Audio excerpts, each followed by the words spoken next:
काका, ते आपल्या सोसायटीतले नवीन मेंबर आहेत, तर त्यांचा जोरदार टाळ्यांनी स्वागत करा.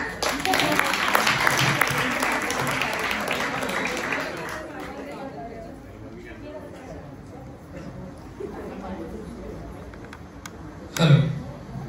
तर 2 सूचना फक्त. एक 6 मिनिटाची कविता आहे, त्यामुळे मध्ये बोर झालं, झोप आली तरी असं काहीतरी करत बसा. आणि कविता संपली की असं काहीतरी इशारा करीन, त्या जोरात टाळ्या आवाज.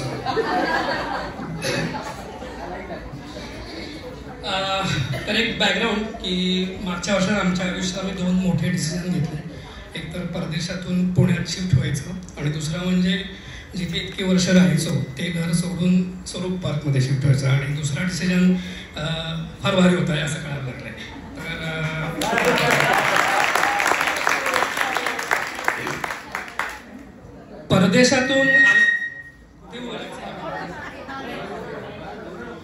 परदेशातून आल्यावर आवड बदलली.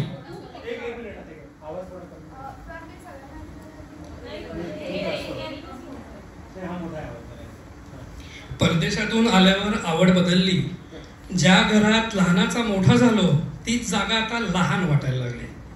घरच्यांनी मारलेच टोमणे, म्हणे पोराला आता शिंग फुटली. ते सगळं जाऊ दे. तेवढ्यात मध्यंतरी कुंटे भेटले, हेच कुलकुंटे. म्हणाले रो हाऊस घेतले. म्हणलं अरे वा, रो हाऊस म्हणजे भुगाव, बाणेर का बावधन? ते म्हणले भुगाव, छे गांधी भवन. कोथरूडात रो हाऊस असतंय आणि आपल्याला माहित नसतंय. आईला इगोच हर्ट झाला आपला. आपल्याला सगळं माहित असतं, हा फुगा फुटला.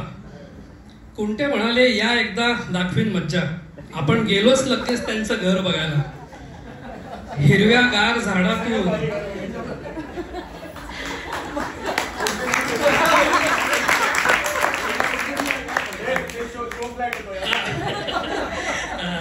हिरव्यागार झाडातून आत शिरताना क्यूट घरं बघत स्वच्छ गल्ल्या भुरळ पाडत होत्या. रातराणीचा वास घेत नारळांच्या झाडांच्या संगती या दाखवीत मज्जा.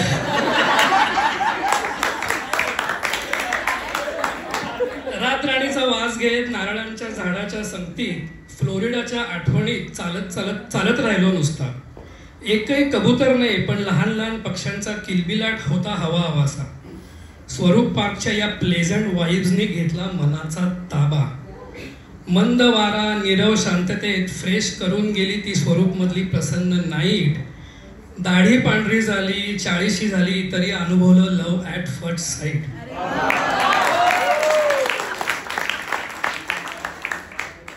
स्वागू झाला वेडापेसा, म्हणजे मी स्वागू झाला वेडापेसा. स्वरूप काही डोक्यातून जाईना. दुसऱ्या दिवशी सकाळी उठल्यावर मॅजिक ब्रिक्स घ्या, नो ब्रोकर घ्या, स्वरूप पार्कचा फिल्टर लावून मी पडीक राहिलो घर शोधायला.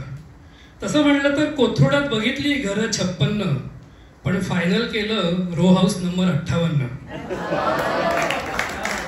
देसाईंना दिलं टोकन आणि पॅकिंग सुरू केलं पटकन. आणि तो दिवस आला पॅकिंग आणि शिफ्टिंगचा. आणि समोर दिसू लागल्या कपाटातल्या जुन्या गोष्टी, माळ्यावरच्या अडगळी. डोळ्यासमोर फ्लॅश होत गेल्या इतक्या वर्षांच्या आठवणी. आणि मग हळूच एक्साइटमेंट मागे दडलेल्या भावना बाहेर पडू लागल्या.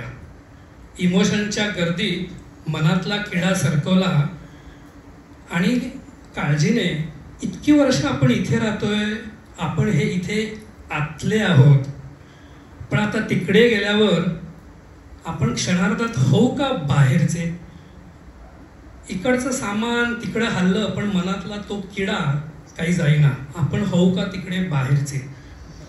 तसं बघायला गेला तर जवळच होता कुंटे, पण एकदा ओव्हर थिंकिंगने जागा घेतली की मग कोणाचं काही चालते. टेन्शन मध्ये असतानाच कळले अरे तिथे राहतात आपल्या BMCC मधले साठे. मग झाले एकदा दिलासा मिळाल्यासारखे. सामान हलवत असताना मिस्टर राव आपुलकीने चौकशी करू लागले आणि एका भेटीत आमच्या कान्हाने त्यांना राव आबा करून टाकले. धर्माधिकारी भेटले दुसऱ्याच दिवशी आणि छोट्या राघवनी हक्कानी त्यांना केले काका सफारीवाले. हा तीच.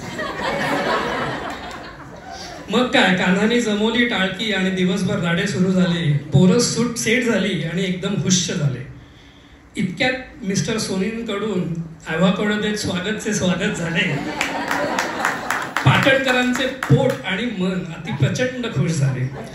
येता जाता हाय करणारे एक दिवस थांबले दास्ताने आणि म्हणले आओ कभी क्रिकेट के मैदान में. मग आपल्यातले विराट आणि रोहित पण खुश झाले. म्हणलं यांनाही दाखवू आपले चौके आणि छक्के.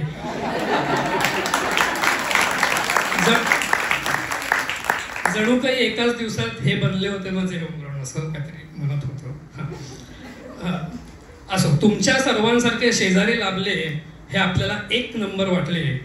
कारण शेवटी कसं असतं ना, तुम्हा आम्हाला सगळ्यांना असतात काका, मावशी, सासू आणि सासरे, पण न कळत विणले जाते, दिवसागणिक घट्ट होते, अनेक वर्षांच्या सहवासात गोडी वाढवत राहते.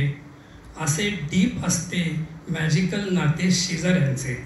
आणि त्यामुळेच तुमच्यासारखे सर्व शेजारी लाभले हे आपल्याला एक नंबर वाटले. जय हिंद, जय स्वरूप.